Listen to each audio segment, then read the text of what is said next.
If you're a do-it-yourselfer, you may have run into an air conditioning start-run capacitor. Looks kind of like that. Or if you're into electronics, you may have even run into a ceramic capacitor like that. Most commonly are the electrolytic capacitors, looks like that. Or possibly even a variable capacitor, looks kind of like that. There are tons of different types of capacitors. I'll post a picture right here. You can see all the different ones. Let's go over quickly what a capacitor is. A capacitor is a device that's used to store an electric charge. It consists of one or more pairs of conductors, and it's separated by some type of insulator on the inside. Now that we've got all this scientific stuff out of the way, let's over the bench. I'm going to show you how to charge up a capacitor, how to safely discharge a capacitor that's in your circuit, and even a slow-mo action of what happens if you overcharge a capacitor in your circuit and it blows up. We'll start off with a 1000 microfarad capacitor. Now, one thing you'll notice on these electrolytic capacitors, it does have a stripe. This is always on your negative lead. Another way you can tell is your negative lead should be shorter, but if this is installed in a circuit, it's going to be hard to tell which lead is shorter, which one's longer. These do have polarity and they do matter which way they're installed in your circuit. Whenever dealing with capacitors, it's important to not only know the capacitance of the capacitor, but more importantly for safety is going to be the voltage limit. Now, the voltage limit on a capacitor is very important because if you're to overcharge the capacitor, it will in fact explode. And I'll show you that just here in a minute. We'll watch it in slow motion on what happens when you overcharge a capacitor. But first, we're going to actually charge this up to 16 volts. So we'll go ahead and increase our DC voltage because these are DC capacitors. We'll bump it up to 16 volts, which is the max voltage. As you can see, it's pulling 0 amps. It should be charged up. So what we'll do is carefully remove the positive lead on the capacitor. We'll turn off our power supply. We now have 0 volts. Now that our capacitor is charged, I'll go ahead and show you the safe way to discharge a capacitor. You might need to do this if you've powered down a circuit. If it does have a capacitor, it will store that electric charge for quite a while. So it's important that you discharge any capacitors in a circuit before handling. So we'll go ahead and take our butter knife. No.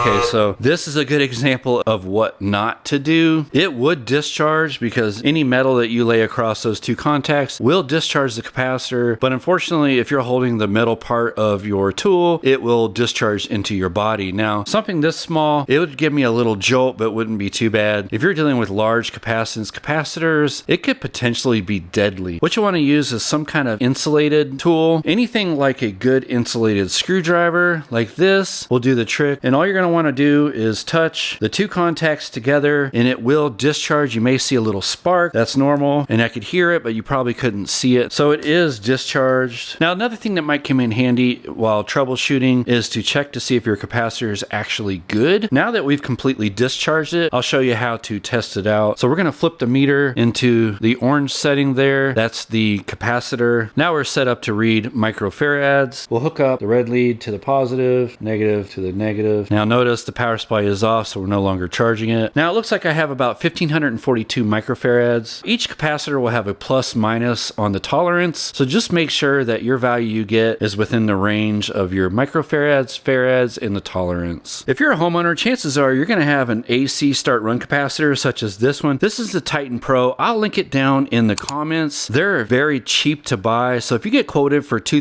$300, $400 on an AC repair job, check out buying your own capacitor. They're usually under $20 US, and these are very simple to change out, and I'm going to show you how to troubleshoot it to see yourself if the capacitor is good or bad. So as you can see here on the label, each capacitor, especially these AC run start capacitors, are going to give you good information. So we have 80 plus or minus 5 microfarad, and it gives you a 5% tolerance. Okay, on these start run capacitors for ACs, oftentimes you're going to have 3 terminals here, and remember to always discharge across each terminal if you're removing yours out of your operating system. To do that, you just lay the screwdriver over each direction. Now we're going to go across the HERM and the C, which is for the compressor, and as you'll see, we have 79.7 microfarads, so we're real close to 80 there. We're definitely within the 80 with the 5% tolerance, so we know that this AC run start capacitor is actually good. If you were to pull yours out after discharge, you measure it across those two terminals, and you're getting somewhere around 75, 70, something like that. Your AC capacitor definitely needs changed. Okay, last but not least, we're going to check out what happens happens if you overcharge, which means give a capacitor too much voltage. Now, if you're trying this at home, make sure you take all safety precautions. Don't stand right in front of this because it will discharge all its contents forward. And these two are supplying DC voltage, which is very dangerous. So please, please, if you don't know what you're doing, don't try this at home. Okay, we'll crank it up to 17, 18, 19, 20, and let's go to 25, 30.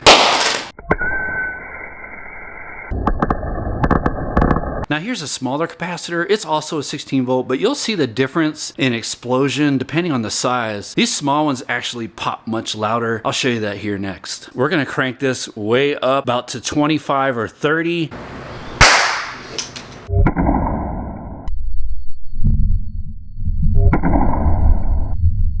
If you enjoyed today's video, please subscribe to the channel here and watch our next video here.